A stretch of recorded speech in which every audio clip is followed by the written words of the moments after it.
Arrivons à notre dernière partie. Nous sommes dans les racines là, de notre arbre et de notre tour Eiffel sur les études fondamentales. Et nous allons vous partager avec Nelly Papadayiotou, qui est notre experte Brand Stratégie, les résultats de l'étude menée avec notre partenaire Altian. Merci Françoise, surtout qu'il y avait un petit challenge entre nous sur la prononciation de mon nom et elle l'a très bien fait, donc merci pour ça.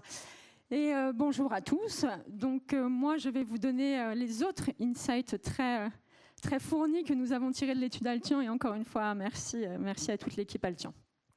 Donc comme vous l'a mentionné Adrien, l'industrie du luxe est dynamique et cela est vrai quelles que soient les catégories que nous avons étudiées.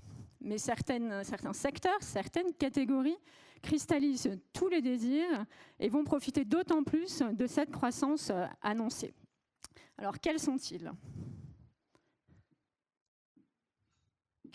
C'est pour ménager le suspense. Voilà, les voilà. Donc, ce sont les catégories dites expérientielles qui devraient croître le plus en 2023. Donc, nous avons en première position l'hôtellerie de luxe, suivie par les restaurants gastronomiques, les spas, et les instituts de beauté. Donc, ces désirs font naturellement écho à la période post-confinement que nous vivons tous depuis quelques temps maintenant. Mais au-delà de ces catégories, comment tirer parti de ces envies de dépenses au profit de vos marques? Il va s'agir de s'appuyer sur les motivations qui les sous-tendent. C'est pour ça que nous avons réalisé, donc chez Kantar, une étude qui va venir du coup identifier tous les clusters de désir auprès de cette population d'affluentes. Et quel que soit finalement le positionnement de vos marques, leur cible ou leur ambition, vous pourrez jouer sur une ou plusieurs de ces motivations profondes. Je vous propose de les découvrir.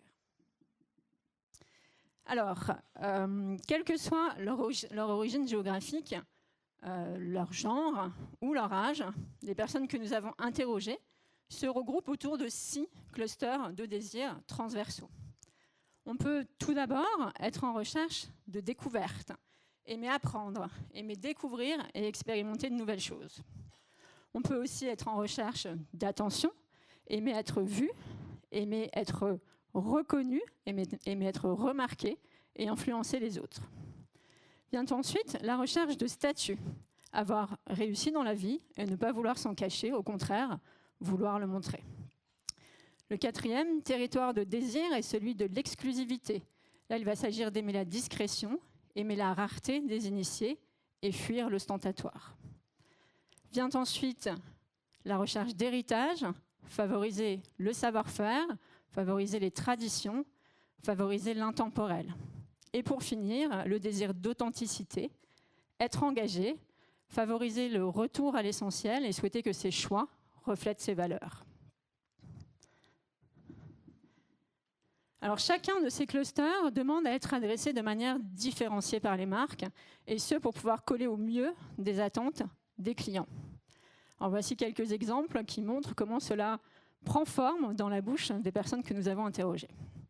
Prenons un premier exemple, celui des personnes en recherche de découverte.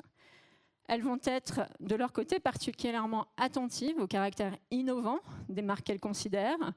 Elles vont aussi favoriser les marques dites d'avant-garde, qui sortent des codes habituels, tout en conservant bien sûr les codes du luxe.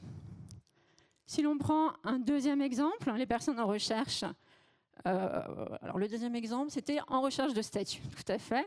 Les personnes en recherche de statut, elles vont de leur côté plutôt favoriser les pièces iconiques, les marques connues de tous et reconnues pour leur dimension prestigieuse, qui va venir du coup appuyer sur leur succès, à la fois personnel et professionnel. Et là, on a un très joli exemple de verbatim sur le logo H d'Hermès. Dernier exemple, prenons les personnes en recherche, cette fois d'authenticité.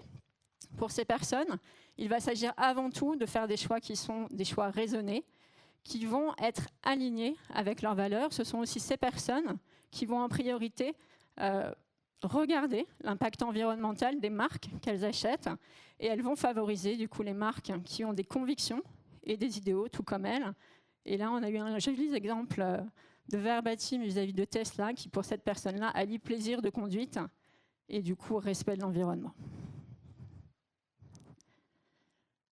Pour coller un peu à l'actualité qui est très très riche en ce moment, on a décidé de faire un petit focus spécifique sur les innovations liées à la blockchain. Donc le premier constat, c'est que globalement en termes de notoriété, tout le monde connaît, plus ou prou, du coup la crypto-monnaie, les NFT et le métaverse, ça ne pose pas de problème. Par contre, l'usage va varier en fonction des clusters. La crypto-monnaie, par exemple, va être plus le fait des personnes en recherche de découverte, parce que naturellement plus aventureuse, mais aussi naturellement plus ouverte au risque. Quand on parle après du métaverse, là, l'usage va être plus répandu auprès des personnes en recherche d'attention, parce que ce sont les plus communicantes de nos clusters, et donc elles y voient un attrait additionnel sur cette plateforme, cette nouvelle plateforme de communication. Enfin, concernant les NFT, l'usage va être lui la plus répandu chez les personnes en recherche de statut, parce que cela leur permet d'acheter des œuvres inédites ou des objets en quantité rare, limitée, et ça va permettre d'appuyer leur réussite. Pour finir, on s'est posé la question du poids finalement de ça à chacun de ces territoires.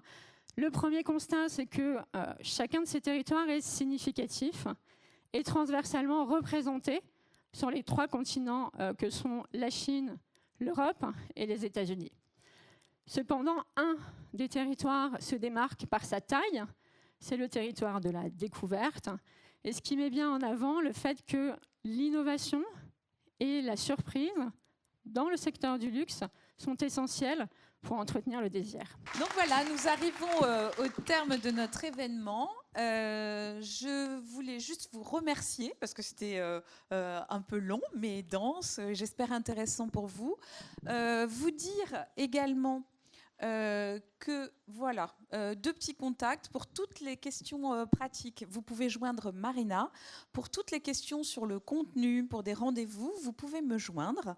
Nous étions vraiment enchantés de vous recevoir ce matin.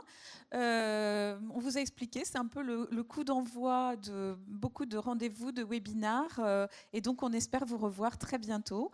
Merci à tous. Je vous invite, si vous voulez, reprendre un petit jus de fruits, et également, si vous avez envie de retenter l'expérience avec Mira, c'est spectaculaire. Merci à tous.